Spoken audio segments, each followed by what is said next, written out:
Let's get ready to rumble! Hey guys, so in this game we've got Ranelli's College, number 1 Yasuo OCE versus the, I think it's North Adelaide Senior College, NASCQuatches or something. So yeah, so them versing each other. Really good team comps here as well, and you'll really notice the difference in damage. So for Ranelli's College, they're actually going just about the same comp that they've gone every time, and that is the Meow, Kaisai, Fizz, Skarner, and Tam Kench. And that's versing the Senior College, and that's going to be Jarvan, Aurelia, Brand, Cog. Now, the first thing that's got to jump out at you right now is the absolute difference in damage here. So, all of the Senior College's team can be made into damage, every single one of them, and they're just going to absolutely pop people if they get onto them. And so the issue with that as well being the fact that Fizz is melee as a mid laner, he's taking Ignite and stuff, and that's fair enough, right? And that's fine, but he's going to be in there, and they're just going to be able to pop him real easy. The rest of the team comp is actually basically made around the Kaisai and keeping her safe. So you've got the Maokai, you've got the Skarner, and you've got the Tam Kench. Really good picks are able to be had with those. But in terms of pressure, and you're going to see that later on, so I've actually already watched through this game to see exactly how it went, and you'll really see that the amount of pressure, it's not a high kill game at all. It's a really low kill game, but just through pressure, it's incredibly different. So you see there, so the normal setup, but we're going to skip through a little bit. We're actually going to skip through to 4 minutes in, and so you can see here, so, oh sorry, I want to say bot lane. So you can see here, level 3s, this is basically the state of the Ranelli's College bot lane the entire game. So, as we know, Tam Kench is a fabulous champion for keeping someone safe and making sure they don't die, which is fair enough because you want to be protecting that Kaisai so you can get her damage out. But when you're versing a Cog and a Brand, it's going to be really difficult. And so making sure he doesn't die in the meantime is really important. So you can see there he's sitting back, so he's ready to eat her at a moment's notice and take her to safety. But it's really tough because, I mean, you can see she's already getting poked down anyway because of that range difference of the Brand. And Brand as well just having incredibly good damage at the moment in this current meta. So you've got to point out as well, in the enemy team comp, so with the Senior College team comp, Brand, Aurelia, and Jarvan are really meta at the moment. So, and the reason for that is just their damage with the new items and stuff is just off the charts, as well as they're rather safe picks as well. I mean, you're using Brand's range, you can keep heaps far away and stuff, as well as Jarvan, really good engage, masses of damage, and Aurelia in the mid lane. So Fizz probably getting the worst deal out of all of these bunch in terms of having a verse and Aurelia mid as a melee person, but not too bad. And you see here, Skarner, so first kill coming up. Skarner doing the right thing here, taking the Scuttle Crab, but due to the ward here, and here, he can easily get picked out. And so their bot lane here, making a really good rotation up and getting a nice easy pick on that Skarner. So that's really well done by them, and really good vision coverage. So you can see here, so if we pause it, let's have a quick look. So Na's got this warded, Maokai's got this warded so he can't be dove. Another ward here for the blue side, which is good. But that's all the top side there. So a ward there that I do like that ward, but I don't know whether I'd still have it in the bush here because he can't do his combo to get all the way kind of thing, whereas if you have it here, you know he's in combo range, so you know you need to be doing the old playful trickster as Fizz to get out. Really good wards here, so that's that's the perfect ward coverage, isn't it? So yeah, that's covering absolutely every avenue there. And then a ward down here, obviously, which is really good and really picked up that Skarner well. So if we keep going, there's a splattering of different kills on both sides. But what we'll do, we're going to skip through to here, and we're going to watch a couple minutes here. And this is around the dragon play. So you can see here, top's now pushed in, doing a good thing. Got to get all the way pushed in, but getting caught out as well. So it's really important. He's got that warded up. But hey, didn't notice, didn't move. Jarvan popping ult there, which is 100% worth the kill there, so that's fine. Actually having a pop flash as well, I wouldn't have guessed that he had to do that. Maybe if he was trying to be a little bit more patient, they would have still got the kill, because I don't know if the Maokai was going to get out, because he did not have flash. So there's that as well. But yeah, really making sure you keep your eye on the river, especially when you've got it warded up, so that definitely shouldn't happen. But you see here as well, like I said, the permanent state of these guys' game, because they can just get out-pushed so hard by these guys. Masses of damage going on to that Kaisai there as well, and copping the Comet as well. So playing a really good, aggressive game down here on the bot lane. I mean, they're going to get this tower really soon, and that's going to mean that they can move on to Dragon. So there's first tower, and now the rotation can happen. So J4 coming down, he can actually go onto that Dragon. That's the correct play to have.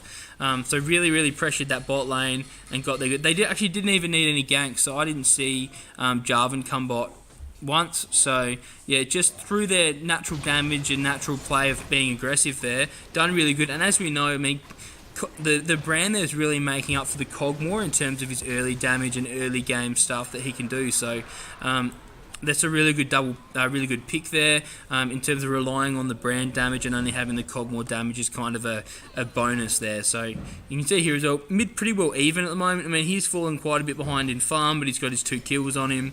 Aurelia's got 2 deaths, so doing quite well there. Scar doing a good job in getting him ahead a bit, which is what they really need. You really don't want an Aurelia mid to be getting ahead, because she's going to be able to pop all of the squishies and basically ignore the tanks that you guys have. So that's one thing you've got to point out though as well. Even though these guys have so much damage, I mean, they've got Jarvan, Aurelia, and Brand for all their stuns, which is really good. And while you guys do have your own stuns and tankiness, you're going to get outdone in the damage department every time, so you've got to be careful of that. So now, swapping top and bot, I always try to encourage people to do this because it's an easy way to get objectives and towers, and then it opens up the map. So once they're getting all this pressure up top here, they can then move to do Rift Herald. But the biggest thing is here, these guys maybe should have gone back. I'm not sure if they have any gold at the moment. I'm not even sure how I can check that, but want them to go back, spend their gold, and then walk up there afterwards, so that way they've got maybe even a little bit of an item lead, would be really good. But at the moment, I mean, Koso's not doing too bad. She's got 1 assist. Tam Kench only has 1 death, so not really losing, but just losing in the pressure department, to be honest. And I know I'm saying that a lot, pressure, but it's super duper important. So what we might do now, we might skip over here to the next section.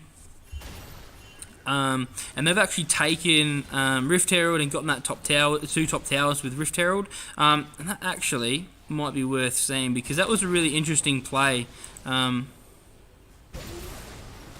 So if I skip over here, no, I'm going quite a bit back. So they've swapped now fully. These guys are all up top here with the other 3, and that's fine. So. And they don't have any wards over here though, so that's probably important to get a ward down here somewhere. But now they can get a free Rift Herald because, I mean, you've got your top laner bot, which is good. They get a good pick up there on the Gnar, which is fine. But because the jungle is down the bottom, that gives them a free Rift Herald. And as you're going to see, because they've still got 4 top with a Rift Herald, they're going to get that tower. That tower's going to get 1 shot by it. Kaisai hearing the Rift Herald go off and then not moving fast enough to back out, and so going to get picked up there. And because the Tam Kench went for the save there, he also gets picked up. So that's a really bad one there. You've got to make sure if you hear any of those objectives go off, think, oh, they're really close, and a rotate's going to be super easy for him. So, and that's just worked out perfectly for him here. And Rift Herald getting that top turret. And then now because they got the triple kill top, they're going to be, or double kill, sorry. Top, they're now going to be able to run that down top and get 2 turrets. So that's the thing you've really got to look out for, especially with the objective plays like that. Like I said, really low, like 4 to 5 kills, but have a look at that goal difference. It's just starting to peak out now with those 2 different turrets, as well as the 1 extra kill they've got. So really important to see that.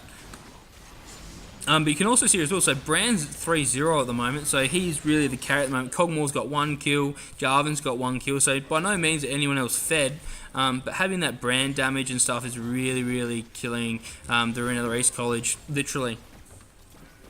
So now we can move on. What we might actually move on to is, I want to go to this dragon here, because there was a good fight in here. So as you can see now, these guys grouping around Dragon, wanting to take the Infernal Dragon. Really important dragon, as we know. So getting it warded up is really important. So really nice stun there by Aurelia, but they've got a ward here. No other wards though, so they haven't got any of these choke points warded, which are important.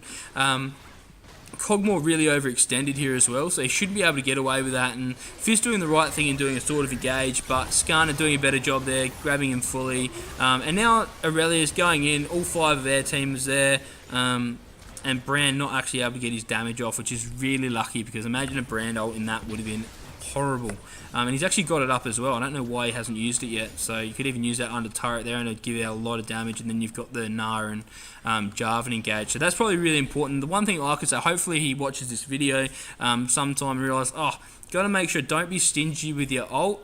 Okay, so really jump on it, chuck it out whenever, because hey, you're playing Brand, so your cooldowns are going to be nothing when you build all of your cooldown reduction. So it's really important. So I really would have liked, because these guys have that covered, I really would have liked if Kai'Sa went over there and really got some damage onto that Gnar. Maybe kill him, maybe not, you don't know. But it would have been good if she instantly rotated over to help these guys out getting in, jumping on that Gnar. It would just turned in even better. Like, getting an Infernal Dragon is awesome, hey, but getting that kill would have been fantastic as well. So you need to focus on that.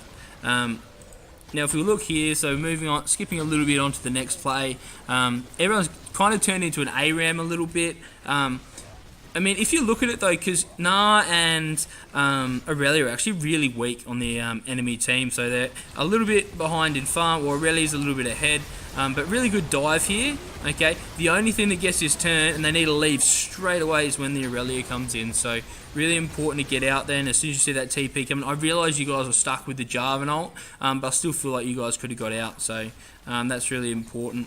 And the Kai'Sa's got no sum, so that's probably important as well. So I did notice as well that Kai'Sa went teleport, but that's probably a really big mistake for your guys' bot lane. So I realised Tahm has heal, so you're not missing out on heal, but with a Brand, a Cogmore, Aurelia, Jarvan, don't you guys reckon an exhaust would just be heaps better, like incredibly better? As soon as one of those engages jumps in, hit that exhaust on them, and they're just not going to do any damage. So that'd be really important as well. And also not being able to get away, so slowing that Brand down so you can actually get onto him is probably important as well. So I really think that was a poor mistake, and you've actually chucked away your whole laning phase there as well. So in terms of pressure, so I mean, you don't have the heal that the Cogmore has to mitigate that. I do realise Brand has Ignite, but you still, it's a combat spell that you don't have, and it's really poor. And I think that's probably one of the reasons you guys struggled in lane as well, is not having that extra pressure from having your heal up and being able to survive. So that's really important. So as you can see there, mid lane tower going down, as well as them picking up a few kills, as well as Renelori's College picking up a few kills as well. So it wasn't a bad dive by any means, but you got to make sure you're really thinking about when you're going in and out. And look at that shred from that Cogmore, that's crazy. Probably didn't need a flash there, probably could have used the blasting cone. That's all semantics. So in the moment, hey, if you feel like you're going to die, get that flash out. You're better off wasting a summoner, or using a summoner, I should say, than giving them a kill. So now what we're going to do, we're going to move on to the ending phase of this game. So you can see here, everyone's still mid. So like I said before as well, not a high kill game, so 8 to 10. But have a look at the gold difference there. So that's 2 kills, but it's 6 towers. So Renelori's College has not taken a tower yet, and that's incredible, isn't it? So they've played really well. These guys going on the Aurelia here, but also these guys fighting over here for some reason. I don't know why.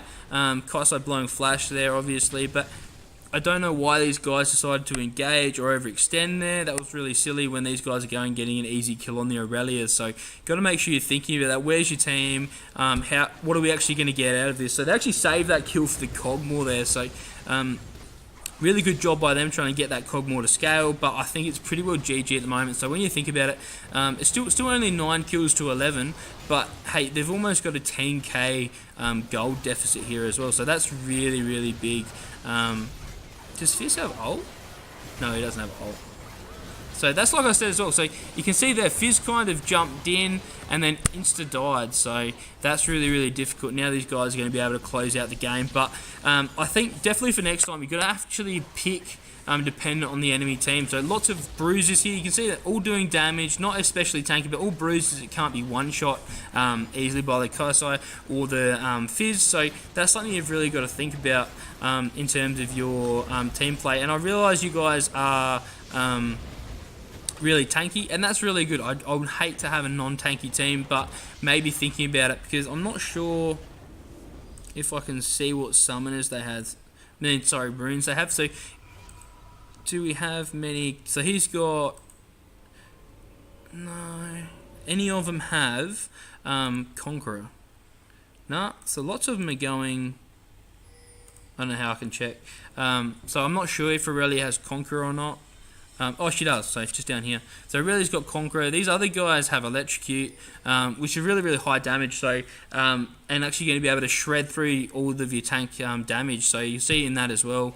She gets some really good damage off, and that's purely because of Conqueror, because she's getting that true damage. So that's something you need to think about as well. But apart from that, I mean, there's a few things you need to think about. I mean, you didn't bleed kills, which is really important. As you can see now as well, I mean, you've got your 50k to 40k, so that's your 10k deficit there as well. So something we need to think about going forward. Are we having enough damage? Are we making enough meta picks? So Kai'Sa probably being meta at the moment, but there are different AD carries that you can be choosing, and then choosing the other stuff that really takes advantage of that Essence Reaver kind of ridiculous damage and stuff that you can choose. Also, maybe even thinking about some different stuff, playing in a different way in terms of having the 2 mid, 2 bot strat with the usual tank top. That might be a really good way to go. So different things that you guys are going to have to think about, and hopefully practice over the week. I don't want to think that you guys are going the whole week without playing together again. So I need you guys to play together during the week, try out some of these other strats and see how they work. So thank you very much for watching. I hope you've enjoyed it.